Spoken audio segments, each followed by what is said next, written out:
Reform UK here. I'm down at the Epping Bell Hotel, which is housing what they call asylum seekers. I'm here with the wonderful young man, young Bob. Would you like to introduce yourself, mate? Yeah, I am the youth ambassador of Turning Point UK, and I've been going around the United Kingdom across different migrant hotels, kind of showing my support from local residents. I'm going to ask you the first question. What is the core reason why you're here today? So what would be different from the local residents, which of course formed this protest out of a response of wanting these people gone from the local area? What I want to see is just ultimately, instead of us just moving these people from different hotels, I just want them all gone, essentially. So what we should do is that we already have embassies dealing with asylum claims, but we should have detention centres in the countries which are more likely to have people which ultimately cross the channel to come here, in which we only accept the applications within the countries of these people, of women and children.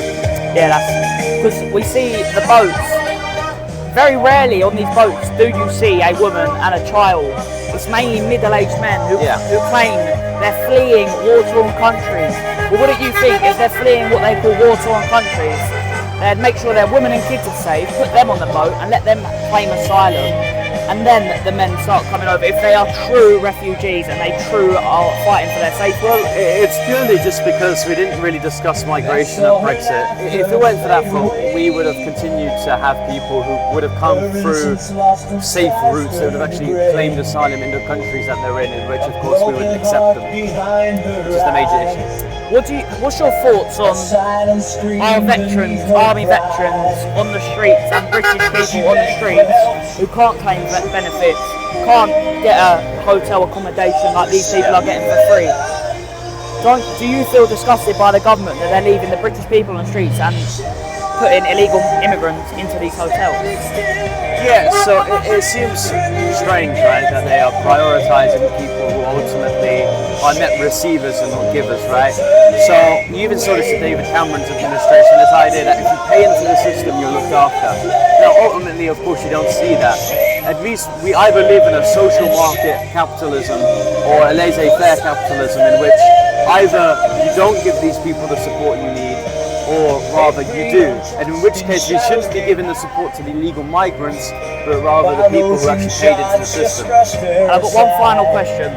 What is your thoughts on where we see a young girl was allegedly sexually assaulted from a school down the road in this hotel?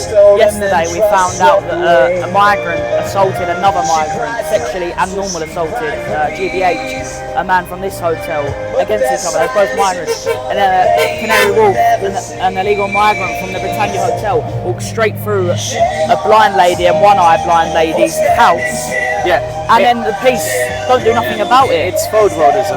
No one's emotionally impressed by this. No one really cares anymore because it keeps on happening. It's being demoralised, it's being normalised, and in which case, again, we're just importing photorodism. We would expect to see these sites in different underdeveloped countries that have criminals, but of course now we're seeing it come here. Thank you very much for your time, Bob. Really appreciate that. Thank you very much.